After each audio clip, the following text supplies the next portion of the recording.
Guys, it's Mrs. Schacht here, and I'm here to discuss how the United States home front was impacted both during and after World War I.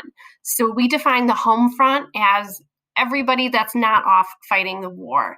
And we're going to take a look at how the nation was impacted during the war and the ramifications of the war itself after 1918. So to begin, when the United States enters the war in 1917, it's really important that we have a military force. And prior to 1917, there were less than 200,000 soldiers enlisted in our military. And so our government instituted the Selective Service Act of 1917, which essentially was the draft. It required men at first between the ages of 21 to 30, and then it was extended to men between the ages of 18 to 45. It required them to essentially register with their local war boards for the draft. Overall, 2.8 million men were drafted through a lottery system, but another 2 million volunteered for service. Additionally, there were over 400,000 African Americans who served in segregated units, and you're going to hear about how those men were impacted once they returned home from war in a little bit. The other thing that we need to do as a nation in order to prepare for war is to prepare economically. And so the War Industries Board was created, and you'll notice that it's highlighted because it is a Quizlet term. And this essentially allocated scarce resources like oil and rubber toward the war effort. Factories were mobilized for wartime production. And interestingly enough, over 1 million women entered the workforce in order to help achieve these needs. There was also a National War Labor Board that kind of dictated working conditions for industrial workers during the war itself, and instituted things like an 8-hour workday. And then, of course, we had the Food Administration, which was run by future President Herbert Hoover, who allocated staples like meat and bread to the war effort. All right. Moving on, we also had what was called the Committee on Public Education. So one of the things that our government did is they wanted to communicate the importance of maintaining democracy around the world. And they also wanted to help assimilate immigrants into American society so that they wouldn't be sympathetic to their countries of origin, many of which were our enemy during World War I. So the Committee on Public Education actually created over 75 million pieces of literature, videos, propaganda posters, etc., to achieve those ends. And you can see some examples here about saving food, enlisting in the military, and purchasing Liberty bonds to, again, help the war effort. Now, one kind of major question and theme throughout United States history is when America is during a time of war, right? So when America is at war, at what point should we sacrifice our civil rights and liberties for the protection and maintenance of national security? And during World War I think our government would say that, certain rights and liberties needed to be overlooked in order to protect American society. So these are, seemingly kind of controversial by today's standards, but I'm just going to go through how our government handled those who were perhaps against the war effort. So the Espionage Act in 1917 was passed, which basically said you could go to prison for inciting a rebellion within our military or obstructing the draft. The Sedition Act was passed in addition to that in 1918, which basically said that one could not make unloyal or abusive comments toward our military or the war effort. And over 2,000 people were actually jailed for the violation of this act. Now, one case that made its way to the Supreme Court in 1919 after the war was Schenck versus the United States, in which a gentleman was distributing pamphlets against the draft.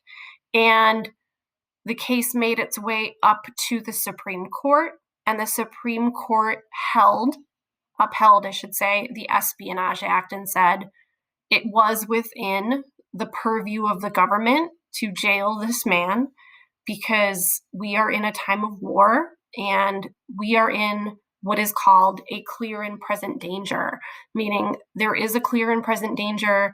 And so distribution of these pamphlets is very dangerous to the American war effort, and the Espionage Act is in fact constitutional.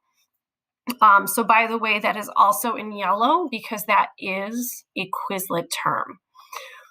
When it came to the home front after the war and how, the lives of many Americans were impacted, one of the things I would like to talk about is the Great Migration.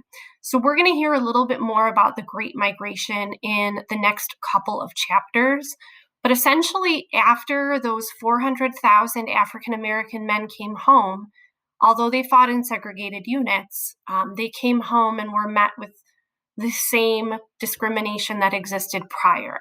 So that's going to be a problem. Additionally, during and after the war, there was what was called the Great Migration, where many African Americans moved to northern cities, and they moved to cities like St. Louis, Chicago, Detroit, and New York in order to fill industrial jobs during the war effort. And while approximately 400,000 African Americans moved north during the war, between 1916 and 1970, approximately 6 million will have moved north.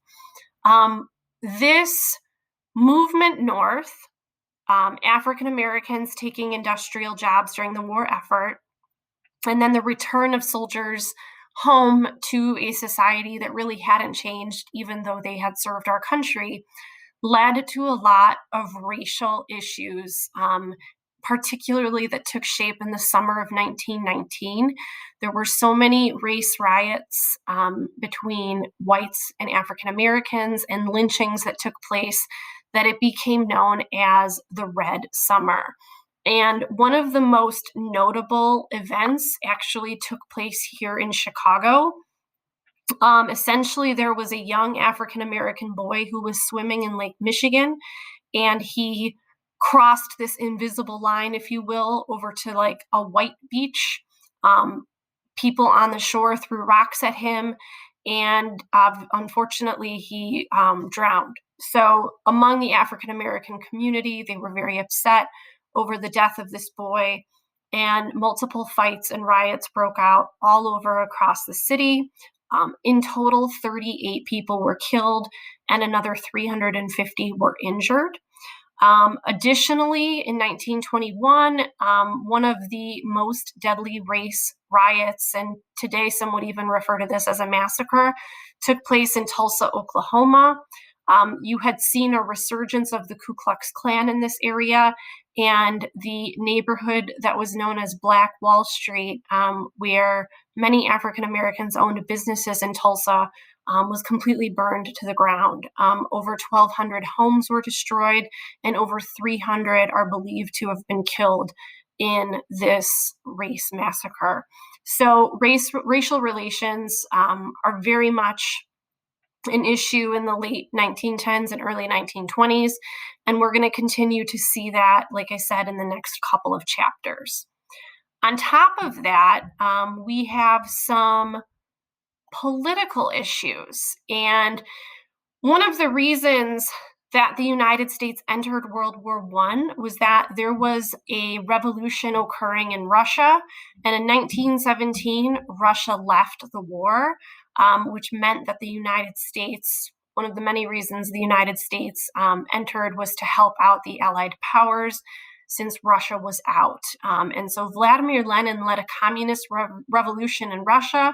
This is when Russia becomes the Soviet Union, and coupled with labor strikes across the United States, there was a growing fear in the United States that we were being overrun with communists and that the next communist revolution was about to take shape in the US. And so this leads us to what becomes known as the first Red Scare. So yes, there's actually going to be two of them, one right after World War I from 1919 to 1921, and another in the early 1950s. And like I said, it was this kind of deep-seated fear that there would be a communist revolution within the United States as well, and that these ideas, if a great country like Russia can fall to communism, that can happen in the United States as well. And so this time period is known as the first Red Scare. Now, the Attorney General for the United States was A. Mitchell Palmer, and he began a series of raids looking for suspected communists in labor union headquarters, and essentially made it his mission to kind of unearth any potential communist, socialist, anarchist, etc. When he raids a major headquarters for the International Workers of the World, in response, bombs are set off, including at his own home. And in total, the Palmer raids ended up with arresting over 6,000 Americans suspected of communism. So a lot of the themes here you heard about, race relations, the threat and fear of communism, wartime mobilization of our economy, those are all themes that we are going to continue to hear about in future chapters. Hope that helps you guys understand a little bit about how the United States was affected, and I hope you guys have a great day.